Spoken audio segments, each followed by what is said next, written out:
ಕರ್ನಾಟಕದ ಮಲೆನಾಡು ಶಿವಮೊಗ್ಗ ಜಿಲ್ಲೆ ಸಾಗರ ತಾಲೂಕಿನಲ್ಲಿ ಇರುವ ಒಂದು ಪವಿತ್ರ ತಾಣವೇ ವರದಾ ಮೂಲ. ಇದು ಕೇವಲ ಸ್ಥಳವಲ್ಲ, ಇದು ಜೀವ ನದಿ ವರದಾ ನದಿಯ ಉಗಮ ಸ್ಥಾನ. ಇಲ್ಲಿ ಉದ್ಭವಿಸಿದ ವರದಾ ನದಿ ಸುಮಾರು 200 ಕಿಲೋಮೀಟರ್ ಹರಿದು ಮುಂದೆ ತುಂಗಭದ್ರಾ ನದಿಯನ್ನ ಸೇರುತ್ತಾಳೆ. ಈ ಸ್ಥಳಕ್ಕೆ ತೀರ್ಥಗ್ರಾಮ ಎಂಬ ಹೆಸರು ಇದೆ.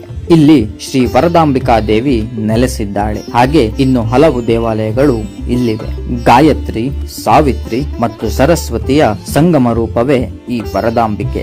ಈ ದೇವಿಯ ಪಾದಗಳ ಕೆಳಗಿನಿಂದಲೇ ವರದಾ ನದಿ ಉದ್ಭವಿಸುವುದು ಇಲ್ಲಿನ ವಿಶೇಷ.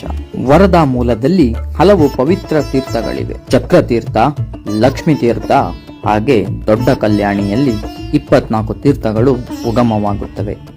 ಆದ್ದರಿಂದ ಇದನ್ನ ಸರ್ವ ತೀರ್ಥ ಎಂದು ಕರೆಯಲಾಗುತ್ತದೆ.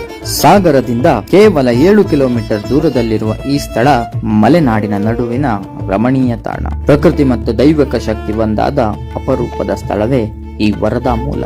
ನೀವು ಕೂಡ ಒಮ್ಮೆ ವರದಾ ಮೂಲಕ್ಕೆ ಭೇಟಿ ನೀಡಿ ಅಲ್ಲಿನ ದೈವಿಕ ಅನುಭವವನ್ನ ನಿಮ್ಮದಾಗಿಸಿಕೊಳ್ಳಿ.